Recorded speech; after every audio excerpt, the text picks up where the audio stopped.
ዘመነ ካሴ ባውቄ ፋኖ የሚለውን የታጣቂነት ግብር ከሚወክለው ስም በስተቀር ሙሉ በሙሉ ከአማራ ብሔራዊ ንቅናቄ ጋር የሚስማማ ስም የያዘውን የአማራ ፋኖ ብሔራዊ ንቅናቄ በሊቀመንበርነት እንዲመራው መወሰኑ በይፋ ተገልጿል። መከታው ማሞ የዚህ ተቋም ተቀዳሚ ምክትል ሊቀመንበር ሆኗል ተብሏል።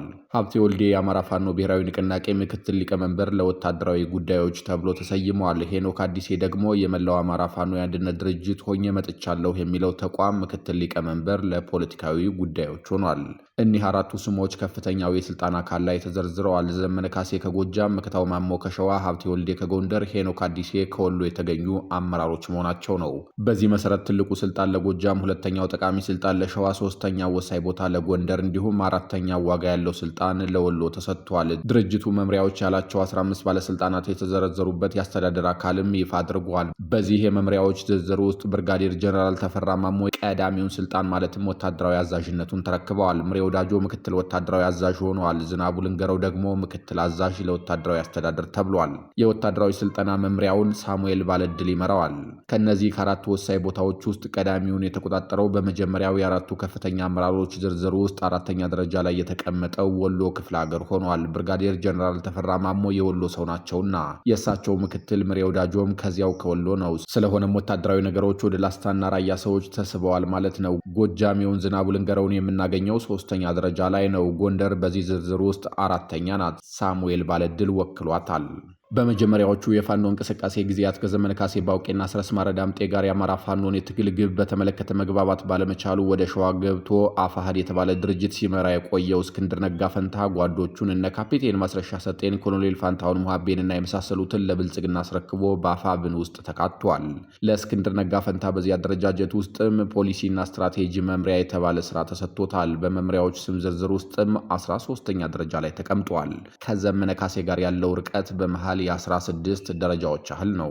በዚህ አደረጃጀት ውስጥ ከቅርብ ጊዜ ወዲህ በአማራ ፋኖ ጉዳዮች ዙሪያ በሚሰጣቸው ቃለመጠይቆችና በሚጠቀምባቸው አገላለጾች ከትግሉ ደጋፊዎች ዘንድ የአማራው ጠበቃ የተሰኘ አድናቆት የተቸረው አስረስ ማረ ዳምጤ የህዝብ ግንኙነትን እንዲመራ ተሹሟል።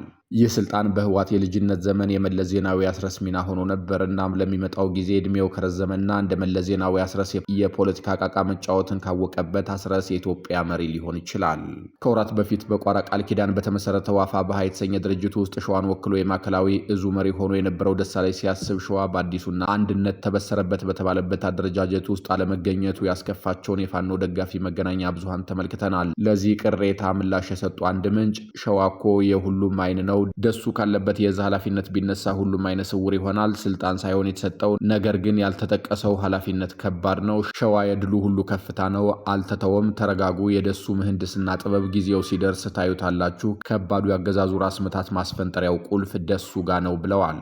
በእርግጥ የደህንነት ተቋም ወይም መምሪያ 19 ባለስልጣናት በተዘረዘሩበት የአፋብን አደረጃጀት ውስጥ ተዘሏል። ያ ቦታ በስውር ለደሳለኝ ሲያስብ ሸዋ ተሰጥቶ ሊሆን ይችላል። በአንጻሩ ደግሞ በደሳለኝ ሲያስብ ሸዋ በአመራሮች ዝርዝር ውስጥ አለመኖር ሲያዝኑ የነበሩ አካላት አንድነቱ ይሳካ ዘንድ ራሱን ከኃላፊነት በፈቃዱ አግሏል ማለት ጀምረዋል።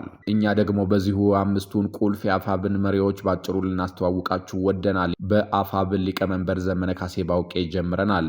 የዘመን አድናቂዎች አካዳሚካሊ ማስተርስ ዲግሪ ያለው ሲሉ ጽፈዋል። የመጀመሪያ ዲግሪውን ከሐረማያ ዩኒቨርሲቲ ከወርቅ ሜዳሊያ ጋር እንደፈጸመው ተደጋግሞ ይገለጻል። ትምህርቱ የመልክዓ ምድር ጥናት ወይም ጂኦግራፊ ትምህርት እንደሆነ ይነገራል። የማስተርስ ዲግሪውን ከአዲስ አበባ ዩኒቨርሲቲ በከፍተኛ ማዕረግ እንደተመረቀ ተጽፏል። ምን እንደተማረና መቼ እንደሆነ ምንጮች አያብራሩትም። ስለ ትግል ልምዱ የጻፉ ምንጮች በጫካና በጠረጴዛ ዙሪያ ትግል በመምራትና በማደራጀት ወጣትነቱን ለአማራ ሕዝብ አሳልፎ ሰጥቷል ይሉታል። በአርበኞች ግንቦት ሰባት ታጋይነቱ ጊዜ ትልቁ ስልጣኑ የፖለቲካ ዘርፍ ኃላፊነቱ ነበር። በሂደት ከአመራር አካላቱ በተለይ ከብርሃኑ ነጋ ቦንገር ጋር በመጋጨቱ በሽሽት ከኤርትራ እንደወጣ ይነገራል። በመቶ የሚቆጠሩ ኪሎሜትሮችን በእግር በመጓዝ ወደ ኡጋንዳ እንደሸሸ ጭምጭምታዎች አሉ። አብይ ስልጣን ከያዙ በኋላ እንዴት ወደ ኢትዮጵያ እንደገባ በዝርዝር አይታወቅም። የአገሩን ምድር እንደረገጠ ባህር ዳር አካባቢ ታስሮ እንደነበር የሚገልጹ መረጃዎች አሉ። የስቃይ ጊዜው የፈጠረበት ህመምም ነበር ይባላል። በጊዜው አማራ ክልል ውስጥ የሰላምና ደህንነት ስልጣን የተሰጣቸው ብርጋዴር ጀነራል አሳምነው ጽጌ በሚሊዮኖች የሚቆጠር ገንዘብ ወጪ አድርገው ወደ አንዲት የአውሮፓ ሀገር ልከው እንዳሳከሙትም ሰምተናል። ከዚያ መልስ መጋቢት 2011 ዓ.ም በሆነ ጊዜ ደብረ ማርቆስ ላይ የአማራ ወጣቶች በተሰበሰቡበት ብርሃኑ ነጋ ኢትዮጵያዊነቴን አያስተምረኝም በማለት ከአብይ አህመድ አሊ አዲስ ለውጥ ጋር አይጥና ድመት እንደሚሆኑ ፍንጭ ሰጠ። የተቀረው ጊዜያቸውም የፍልሚያ ሆኖ ቀጠለ። ዘመነ ካሴን የሚያሞካሹት ከትንሹ ጋር ትንሽ፣ ከትልቁ ጋር ትልቅ፣ ከገበሬው ጋር ገበሬ፣ ከእናቶች ጋር እናት፣ ከምሁሮች ጋር ምሁር ሆኖ መቅረብ ይችልበታል። ይህ ተሰጥኦ ለሱ ብቻ የተሰጠ እስኪመስል ብዙዎች ይቀኑበታል ይሉታል። ዘመነ ካሴ ባውቄ በሚናገራቸው ስሜት ቀስቃሽ ንግግሮች፣ እውነታዎች፣ የፖለቲካ ግንዛቤዎችና ባለው ጥልቅ የታሪክ አረዳድ ብዙዎች ይደመማሉ። ይህ ትግል ደግሞ እንዲህ አይነት ነገር ያስፈልገዋል። የእሱን ጽሁፎችም አሳዶ የሚያነበው ብዙ ነው። ቃላቱም ፈርጣማ ናቸው። እንግሊዝኛ ቋንቋ አቀላጥፎ ይናገራል የሚሉት አጋጥመውናል። እኛ ዘመነ ካሴ ባውቄ በእንግሊዝኛ ሲናገር አላደመጥነውም። በአዲሱ የአፋብን አደረጃጀት በሁለተኛ ደረጃ የተቀመጠው የፋኖ መሪ የቀድሞው የሸዋው ሽንኩርት አብቃይ መከታው ማሞ ነው። የመከታው ማሞ መከታ ሀብቱና ተዋጊነቱ ነው ይባላል። የሀብቱን መንገድ የጀመረው ገና ወደ አማራ ፖለቲካ ጠልቆ ከመግባቱ በፊት ነው። ሸዋ ውስጥ ጣርማበር በምትባል ወረዳ የተወለደው መከታው ማሞ በብዙ የንግድ ዘርፎች ውስጥ የነበረ ቱጃር ነው። በዋናነት ግን በለምለሚቱ ሸዋሮቤት የተባለች የበረሃ ገነት ውስጥ ያበቅለው በነበረው ሽንኩርቱ ይታወቃል። ወደ ፋኖ ታጋይነት ከገባ በኋላ የዶላር ምንጩ ጠንካራ ነው ከሚባልለት ከእስክንድር ነጋ ፈንታ ገንዘብ እንደሚጎርፍለት ይሰማል። ጦረኛው መከታው ማሞ ደግሞ ውለታውን የራሱ የረባ ጦር ለሌለው እስክንድር ነጋ ወታደር በማከራየት ይመልሰዋል። ዛሬ መከታው ማሞ የዘመነ ካሴ ቀጥተኛ ምክትል ሆኗል። ለኢትዮጵያ ዋና ከተማ አዲስ አበባ መሸጋገሪያ የሆነችውን ሸዋን የስልኩን ስክሪን ያህል ተቆጣጥሮ ያዘዝባታል የሚባልለት መከታው ማሞ ዘመናዊ ትምህርት የዘለቀው አይመስልም።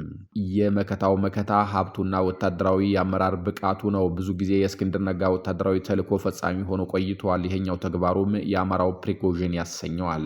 መከታው የሁለተኛ ደረጃ ትምህርቱን በሸዋሮቤት ከተማ ተምሮ ካጠናቀቀ በኋላ ፊቱን ወደ ንግድ ስራ ዙሮ ቆይቷል። መከታው እዚያው ሸዋሮቤት ከተማ ውስጥ በተለያዩ የንግድ ስራዎች ላይ ተሰማርቶ ህይወቱን ሲመራ ነበር።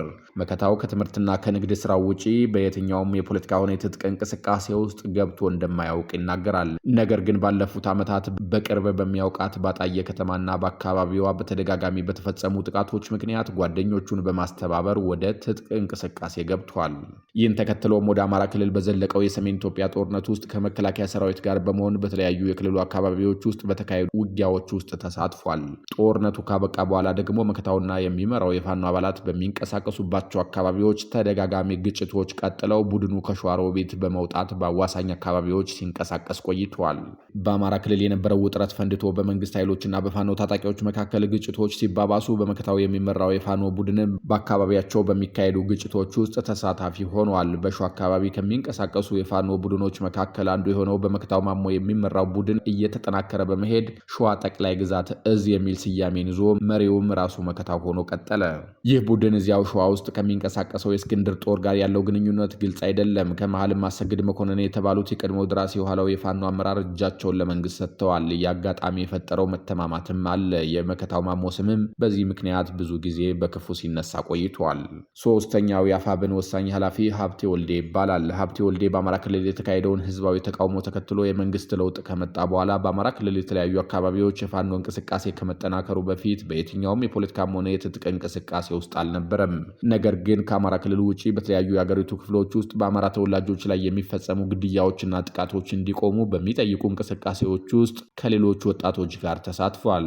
ከ2012 ዓ.ም ወዲህ ደግሞ እነዚህ ጥያቄዎች ምላሽ የሚያገኙት በትጥቅ በታገዘ እንቅስቃሴ ነው በሚል በአካባቢው የፋኖ እንቅስቃሴ ማስተባበር ጀምረዋል። በትግራይ የተጀመረው ጦርነት ተስፋፍቶ ወደ አማራ ክልል ሲዛመት መንግስት በክልሉ ያለው ነዋሪ አካባቢውን በመከላከል በጦርነቱ እንዲሳተፍ ባቀረበው ጥሪ መሰረት ሀብቴ በስሩ ያሉትን ፋኖዎች በመምራት በተለያዩ ግንባሮች ላይ ተሰልፏል።